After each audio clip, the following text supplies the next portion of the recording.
યાત્રાધામ વીરપુરમાં આવી કડકડતી ઠંડીમાં રાહત માટે ગરીબ લોકોને તથા ભિક્ષુકોને ગરમ ધાબળા વિતરણ કરવામાં આવ્યું।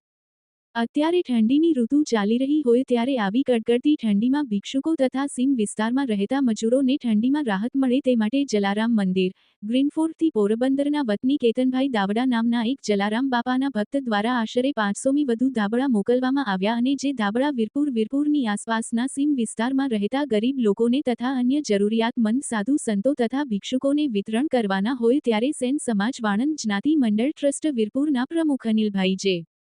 ભટ્ટી, પ્રમોદભાઈ પંડ્યા અને ભૂરાભાઈ બાલાપરિયાના સહયોગથી વિતરણ કરવામાં આવ્યું અને સીમ વિસ્તારમાં રહેતા મજૂરી કામ કરતા ગરીબ માણસોને રાતના સમયે રૂબરૂ જઈને ધાબળા ઉડાડવામાં આવ્યા।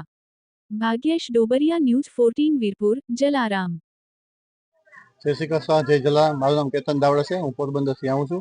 શ્રી તિરુપતિ સેવા ચેરિટેબલ ટ્રસ્ટ પોરબંદર હું ટ્રસ્ટી છું અને આજે રોજ અમે વીરપુર ગામમાં આવ્યા છે 501 ધાબળાનું વિતરણ કરવા માટે અને આ વિતરણનું અમને આયોજન આપ્યું છે અમને શ્રી જલારામ મંદિર કોમ્યુનિટી સેન્ટર ગ્રીનફોર્ડ લંડન દ્વારા અમને વિતરણ કરવાનું આપ્યું છે અને આ વીરપુર ગામમાં અમે આવ્યા છે એનો અમને સાથ સહકાર માટે આપ્યો છે રઘુભાઈ, પ્રમોદભાઈ અમને ખૂબ સપોર્ટ કર્યો છે, ખૂબ આયોજન કર્યું છે। આજે અમને ગર્વની વાત છે કે વીરપુર જલારામ બાપાના ગામમાં આવ્યા છે વિતરણ કરવા માટે।